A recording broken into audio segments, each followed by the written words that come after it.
De examens zijn voorbij en dus kan het lange wachten op de uitslag gaan beginnen. Of het goed gaat of niet, ja. Dus ik heb op veel dingen kan ik wel antwoord geven. Maar of het ook goede antwoorden zijn, dat is natuurlijk lastig. Maar ik denk dat het wel goed komt, denk ik. En verder in deze Zeeland nu vandaag. De dagen lijken dan toch echt geteld voor de muskusrat.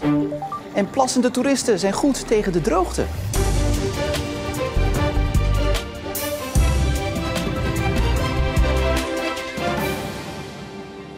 Goedenavond. Voor veel Zeeuwse eindexamenleerlingen zit het erop. De periode van peentjes zweten. Op het laatste nippertje nog wat van de stof proberen te blokken. En doodse stilte in gymzalen vol tafels en stoelen. Vandaag waren voor de meeste scholen de laatste examens. Met op het menu Frans voor VWO en aardrijkskunde voor de HAVO. Bij de CSW in Middelburg voelen de laatste loodjes wel echt het zwaarst. Ik vind de laatste loodjes wel zwaar, maar het uitzicht op vakantie dat haalt me er wel doorheen. Ben je blij dat het er straks op zit? Heel blij. Ik ben echt heel erg nerveus geweest de afgelopen weken. Ik ben heel blij dat het over is. Bijna over. Ja, het is echt de laatste loodjes nog. Ja. Eindelijk. Mocht even duren, maar kunnen we eindelijk feesten. Ja, ga je feesten? Ja, ik denk het wel. Vorige week 18 geworden, dus nu mag het eindelijk.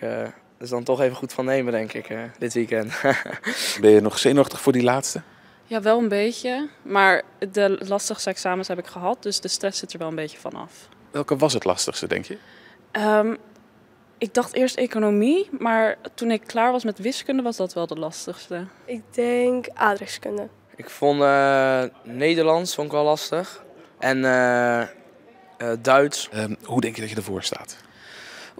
Dat is wel. Ik heb een paar correctievoorschriften doorgenomen.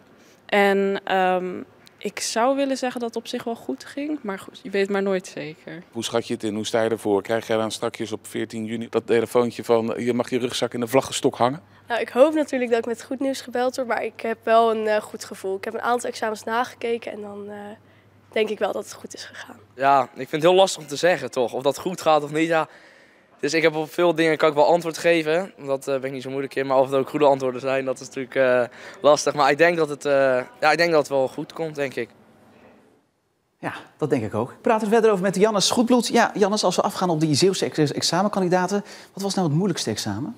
Nou ja, als we af mogen gaan op de klachten die zijn binnengekomen bij het LAX, het Landelijk Actiecomité Scholieren, dan was dat het examen wiskunde voor VMBO, gemengde en theoretische leerweg. En ook het geschiedenisexamen voor de havisten leverde vanuit Zeeland veel klachten op. En op plek 3 staat het economie-examen voor VMBO. Ja, hoeveel klachten zijn er vanuit Zeeland eigenlijk binnengekomen? Nou, uit onze provincie heeft het LAX in totaal zo'n 4000 klachten ontvangen. En de meeste klachten kwamen dan van HAVO-leerlingen, gevolgd door VMBO en daarna VWO. En de klachten gingen vooral over dat de examens te moeilijk of te lang waren. Ja, zit het examen er nou echt voor iedereen op? Is het nu echt helemaal klaar voor dit jaar? Nou, nog niet helemaal, want een handjevol leerlingen moet komende dinsdag nog aan de bak. Dan worden op sommige scholen nog examens Russisch en Spaans gegeven. Maar ja, voor de overgrote meerderheid zitten die examens er nu toch wel echt op. Ja, die mogen dus nog niet genieten van de zon. Jannes, dankjewel. In Goes is vanmiddag het levenloze lichaam gevonden van een man die sinds vanmorgen was vermist. Vanmorgen verstuurde de politie nog een burgernetbericht om uit te kijken naar de 68-jarige man. Bij de zoektocht werden meerdere politieeenheden en ook een politiehelikopter ingezet. Rond het middaguur werd een lichaam gevonden in het water aan de Schravenpolderseweg. Even later werd bekendgemaakt dat het om de vermiste man ging. Volgens de politie is er geen sprake van een misdrijf. Het OM eist 4 jaar cel tegen een 44-jarige accountant die ruim 6 miljoen euro heeft verduisterd bij zijn werkgever. Met het geld kocht hij auto's, horloges, dure kleding en deed hij mislukte investeringen. De man werkte hier bij de Vlissingse vestiging van het Amerikaanse bedrijf. Vandaag zei hij in de rechtbank dat hij spijt heeft van wat hij heeft gedaan.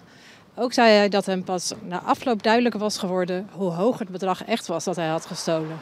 Opmerkelijk is dat hij vertelde dat hij niet echt heeft genoten van het geld dat hij heeft gestolen. Hij kocht dure horloges en kleren om zijn lage zelfbeeld op te vijzelen. En veel geld verdween voor investeringen in bedrijven die eigenlijk weinig opleverden. Toen de fraude werd ontdekt, viel zijn leven in duigen. Zijn huwelijk was voorbij, hij kreeg een beroepsverbod en hij moet al het geld dat hij heeft gestolen terugbetalen. Over 2 weken wordt duidelijk of hij ook nog een celstraf krijgt, want dan doet de rechtbank uitspraak. De gemeente Goes wil 3 huizen in de gemeente kopen waar op dit moment Oekraïners verblijven. Het gemeentebestuur wil daar 2,3 miljoen euro voor uittrekken. De panden worden nu nog gehuurd door de gemeente, maar die huurovereenkomst loopt half juli af. Door de panden te kopen wil de gemeente de bewoners meer zekerheid geven, nu de oorlog langer duurt en de vluchtelingen dus ook langer hier blijven. Door de vele neerslag van de afgelopen maanden hebben boeren voorlopig geen last van de droogte, zoals in de afgelopen zomers. Toch wordt water achter de hand hebben als noodzaak gezien. In Seroskerken ligt een waterbassin met een inhoud van bijna 20.000 kuub klaar voor drogere periodes. En die wordt grotendeels gevuld dankzij de wc-bezoekjes van campinggasten.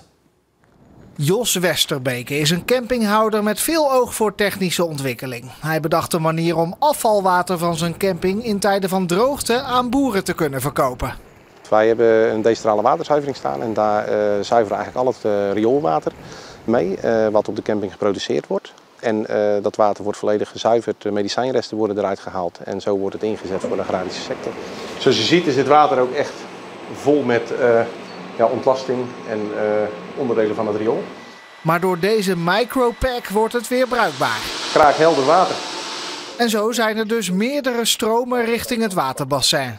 Dan hebben we nog een tweede stroomwater, dat is eigenlijk regenwater.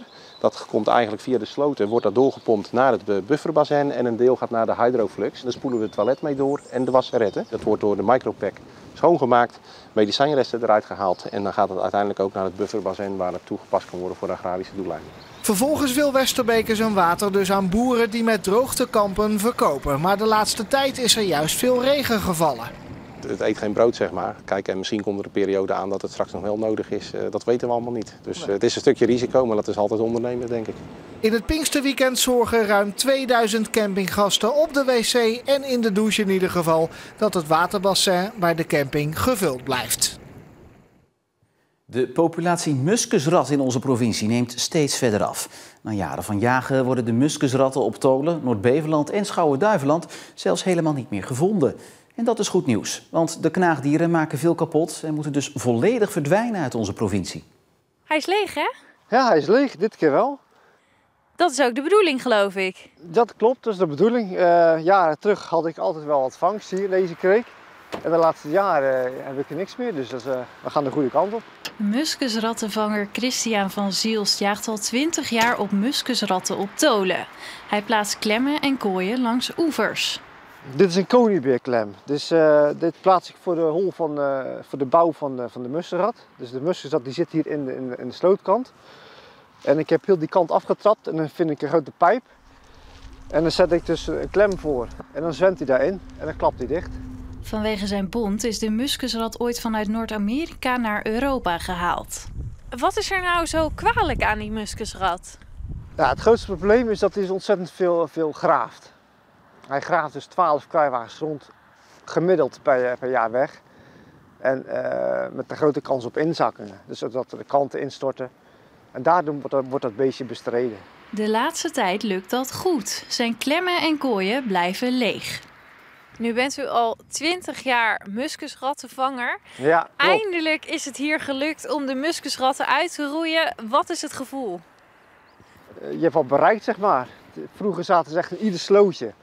En dat is nu helemaal niet meer aan de orde. Dus je hebt tijd om andere dingen te doen, wat collega's te helpen. Ja, want zijn gebied mag dan muskusratvrij zijn. Op Walcheren, in de zak van Zuid-Beveland en in Zeeuws-Vlaanderen leven de muskusratten nog. Christian weet hoe ook daar de muskusrat uitgeroeid moet worden. Veel inzet, veel inspanning, veel uren maken.